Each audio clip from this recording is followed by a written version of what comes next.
Bismillahirrahmanirrahim.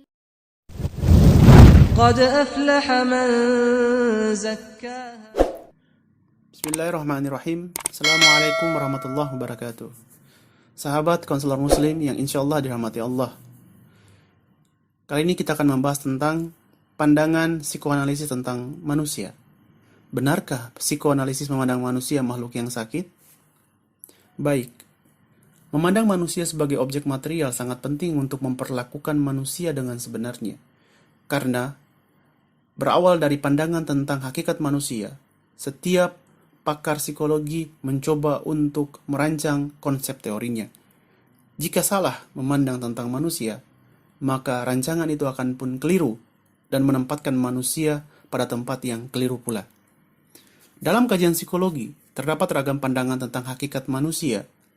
Perbedaan-perbedaan pandangan ini tidak hanya dipengaruhi oleh epistemologi yang berbeda, namun cara pandang alam atau worldview yang mempengaruhi pandangan psikologi tersebut.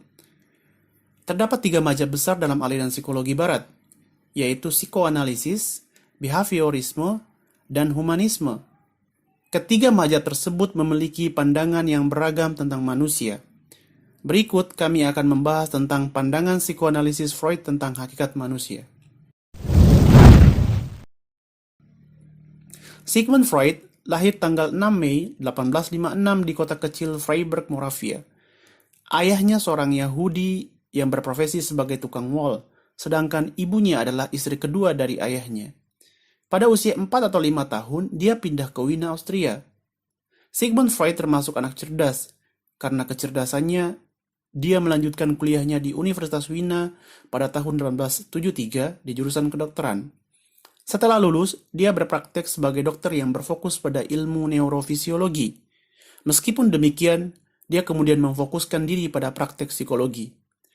80 tahun tinggal di Wina, Freud lalu pindah ke London karena Perang Dunia Kedua. Sigmund Freud meninggal di London tanggal 23 September tahun 1939 karena menderita penyakit kanker rahang.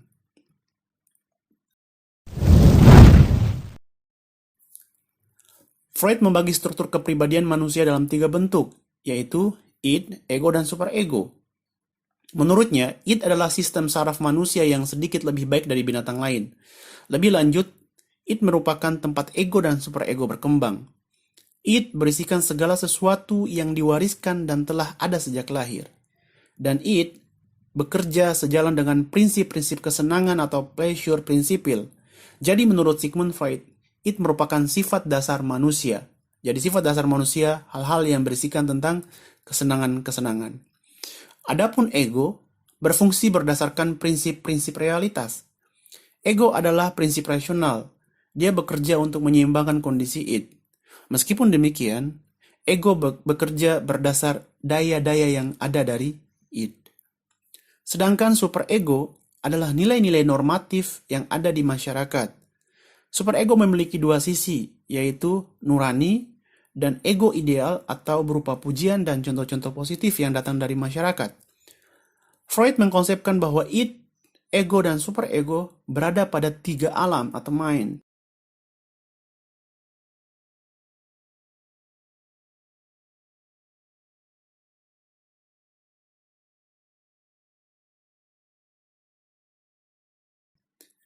Teori yang dibangun oleh Sigmund Freud mendapat kritikan dari para pakar psikologi barat yang sangat banyak. Datang dari pakar psikologi behaviorisme dan psikologi humanistik.